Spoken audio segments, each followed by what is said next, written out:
윤석열 대통령의 파면을 촉구하는 목소리가 갈수록 커지고 있습니다. 공무원과 교사 등에 이어 종교계도 동참하는 등 민주주의 회복을 위해 헌법재판소의 결단을 촉구했습니다. 광주 지역 농업법인들이 부동산 투기를 목적으로 농지를 불법적으로 사고 팔다 무더기로 적발됐습니다. 벌칙은 강화됐지만 실제 관리 감독이 쉽지 않다는 점을 노렸습니다. 광주FC가 창단 이후 처음으로 진출한 국제무대에서 대역전 드라마를 썼습니다. 일본 팀을 홈에서 이겨 아시아 축구연맹 챔피언스리그 엘리트 8강 진출의 쾌거를 달성했습니다.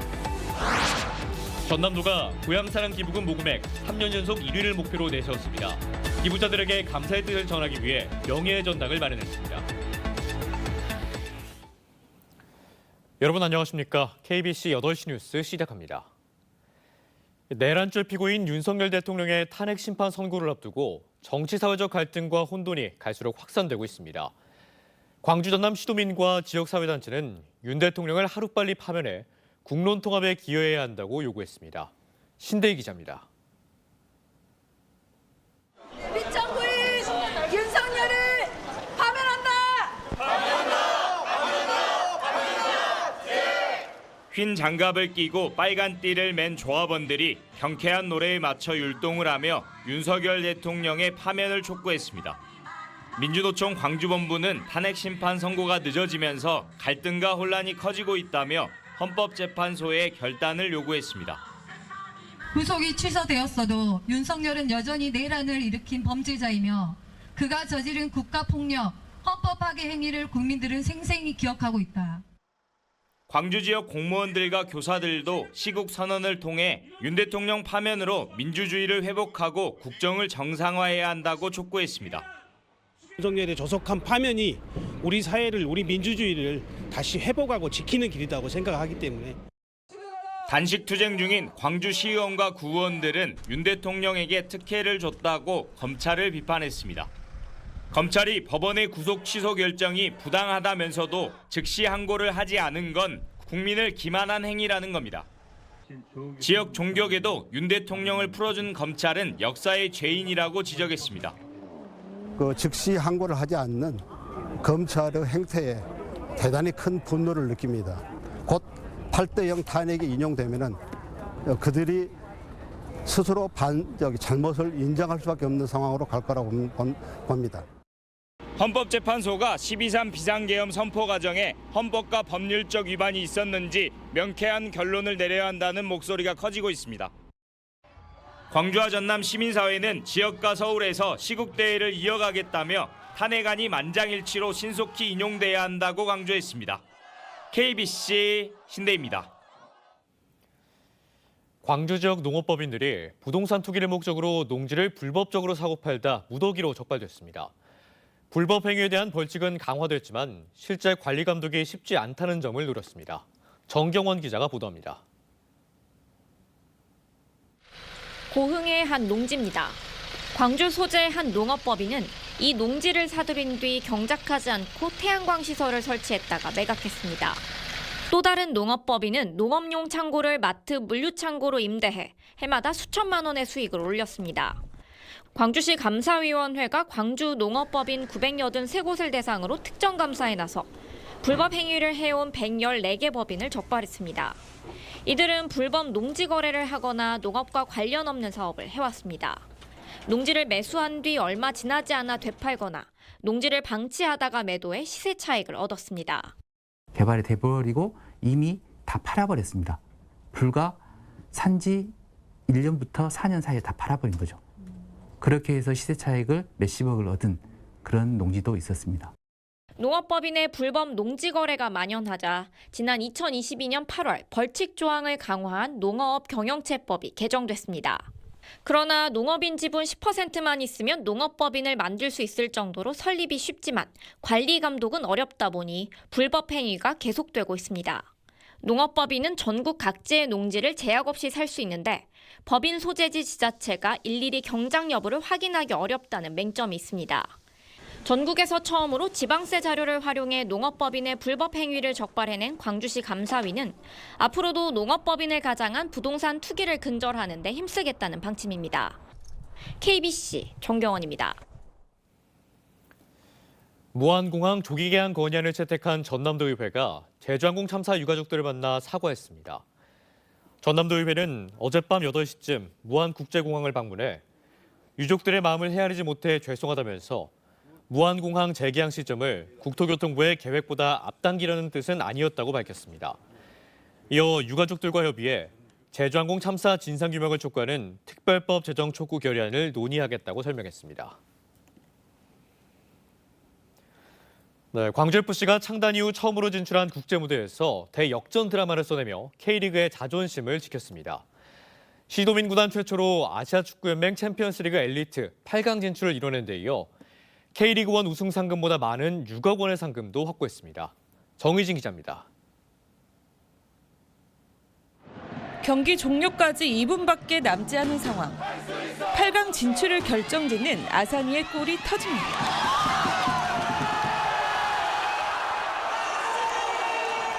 결과는 3대0. 1차전에서 2점 차로 진 광주에 필요했던 매직 넘버 3점이 전광판에 새겨집니다.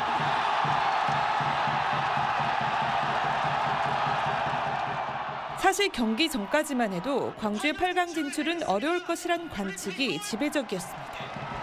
상대팀인 일본 비셀고베와의 앞선 2차례 경기에서 단 1점의 득점 없이 2점 차로 잇따라 패했기 때문입니다. 그러나 광주는 이정효 매직을 다시 한번 입증했습니다. 창단 이후 처음으로 진출한 국제무대에서 K리그1 구단 중 유일하게 16강의 문턱을 넘었고 8강 행이라는 기적까지 이뤘습니다. 기아 타이거즈 선수 김태형 선수가 했던 말이 생각이 납니다. 왜 그런 날 있잖아요. 오늘 모레도 될 것 같은 날 선수들이 경기를 준비하면서 정말 눈빛부터 달랐고 자세부터 달랐고 좀 믿음이 갔습니다. 이번 경기에서 결승골을 터뜨린 아사니는 모든 공을 동료들에게 돌렸습니다. It's football. I think that it's today, guys. He showed to everyone that it's a big quality Gwangju, and I think he deserves to go for the next round.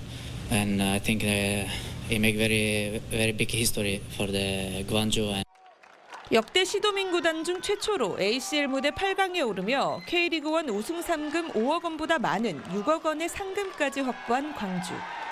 8강에서도 승리의 기운을 이어가겠다는 각오도 전했습니다. 뭘 준비해야 될지 저도 또 깨달은 한 주였던 것 같습니다. 그래서 앞으로 리그를 치르는 데 있어서도 큰 도움이 될 만한 경기였다고 생각합니다. 사우디아라비아에서 다음 달 25일부터 펼쳐지는 8강부터는 동서아시아 팀들이 서로 맞붙게 되며 우승팀은 결승까지 단판으로 결정됩니다. 월드컵 4강의 신화를 이룬 이곳 광주 월드컵 경기장에서 K리그의 자존심을 지켜낸 기적의 광주가 또 어떤 역사를 써내려갈지 관심이 모아집니다. KBC 정의진입니다. 여수시가 DL건설의 폐기물 불법 매립 사건을 은폐했다는 KBC 보도에 대해 정부도 조사에 나서기로 했습니다. 환경부와 행정안전부는 여수시로부터 DL건설의 폐기물 불법 매립 사건 자료를 넘겨받고 조사 과정에 DL건설 봐주기와 사건 은폐 축소가 있었는지 경찰 수사가 끝나는 대로 집중적으로 살펴볼 계획입니다. DL건설은 지난 2022년 여수 산단에 1,000톤으로 추정되는 폐기물을 불법 매립해 50억 원의 비용을 아꼈고 이 과정에서 여수시는 제보를 2번이나 받고도 사건을 조사하지 않은 의혹을 받고 있습니다. 네, 국내 최대 규모의 대관람차가 지난달 말부터 본격 운영에 들어가면서 관광객들에게 좋은 호응을 얻고 있습니다. 이달 말부터는 화려한 조명쇼를 포함한 야간 개장도 시작해 여수 밤바다를 수놓는 새로운 랜드마크가 될지 기대됩니다. 박성호 기자의 보도입니다. 옥빛을 자랑하는 여수바다를 배경으로 거대한 대관람차가 돌아갑니다. 360도 트인 캐빈 안에서는 한 폭의 그림을 떠올리게 하는 섬과 바다의 풍경이 한눈에 들어옵니다. 1회 탑승 시 소요 시간만 19분, 정점에 다다르면 해발 150m 높이까지 올라가는 등 국내 최대 규모를 자랑합니다. 여자친구가 여기 생겼다 해서 방문하게 됐는데 타보니까 뷰도 좋고 바다가 너무 잘 보여서 막 기분이 좋은 것 같습니다.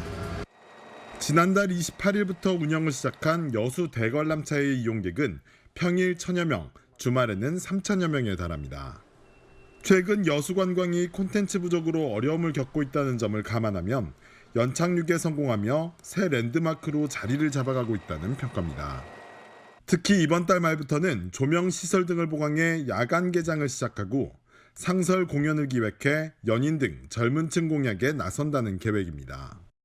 야간 개장은 3월 28일부터 할 예정이고요. 화려한 조명설을 내일 보실 수가 있습니다.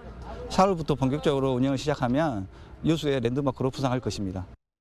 개장 2년 만에 지역 대표 관광 상품으로 자리매김한 강원도 속초아이처럼 여수 대관람차가 낭만포차 축소 이후 쇠퇴 중이던 여수 밤바다의 명성을 회복하는 계기가 될지 주목됩니다. KBC 박송호입니다. 고향사랑 기부금 모금액 2년 연속 1위에 오른 전남도가 기부에 적극 참여해준 출향 인사들에게 감사의 뜻을 담아 명예의 전당을 마련했습니다. 전남도는 출향 인사들과 소통을 강화하고 소액 기부 활성화를 통해 3년 연속 1위를 목표로 삼았습니다. 고익수 기자의 보도입니다. 고향사랑 기부제가 처음 시행된 지난 2023년 전남의 모금액은 143억 원. 지난해는 30% 늘어난 187억 원을 모금해 2년 연속 전국 1위를 이어갔습니다.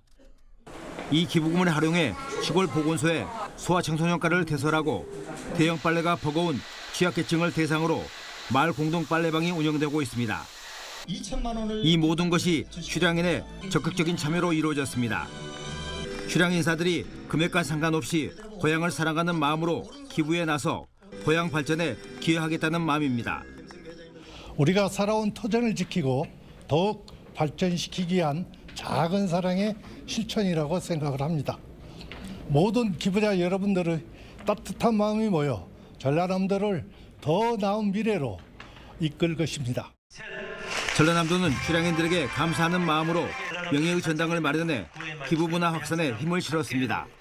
지역에 대해서 자부심을 가지고 우리 향우님들이 자랑할 수 있게끔 열심히 하는 길이다 이렇게 생각하고 또 우리 향우님들을 자주 뵙는 소통할 수 있는 그런 기회를 자주 갖는 게 1위를 계속할 수 있는 길이다. 특히 55만 명을 넘어선 사랑의 서포트제를 활용해 고향사랑 기부제에 젊은 층의 참여를 넓혀나갈 계획입니다. 또 기부자들이 원하는 마을을 찾아가 체험할 수 있는 답례 프로그램을 전국 최초로 시행하는 등 출향인들의 기부에 고마움을 전하고 있습니다. 전라남도가 3년 연속 1위 달성 의지로 마련한 고향사랑 기부 명예의 전당. 어렵고 힘들수록 고향을 더 생각하는 출향인들의 마음을 담아내고 있습니다. KBC 고익수입니다. KBC 시청자위원회가 지역민에게 위안이 되는 기사 발굴에 힘써달라고 주문했습니다. KBC 시청자위원회는 회의를 열고 경기 침체와 불안정한 전국 속에서 지역의 시청자들에게 용기를 북돋아줄 수 있는 소식이 필요하다고 이같이 말했습니다. 또 탄핵 사태와 관련해 심층적인 법률 분석이 동반되도록 노력해달라는 의견을 제시했습니다. 이와 함께 라디오 새 프로그램 행복한 추억 찾기는 친근한 진행과 함께 좋은 선곡이 돋보인다고 평가했습니다. 여수 산단 인근에서 악취가 난다는 신고가 접수돼 당국이 긴급 대응에 나섰습니다.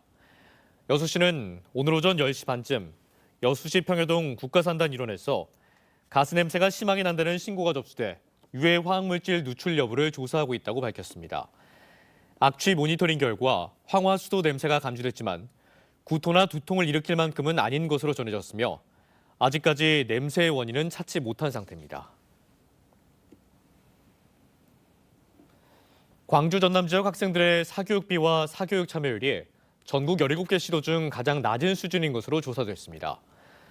통계청이 내놓은 2024년 초중고 사교육비 조사 결과를 보면 사교육 참여 학생 1인당 월 평균 사교육비는 광주 52만 8천 원, 전남은 44만 7천 원으로 나타났습니다. 광주, 전남 모두 전국 평균 59만 2천 원보다 낮았고 사교육 참여율은 광주 78.2%, 전남은 71.7%로 집계됐습니다.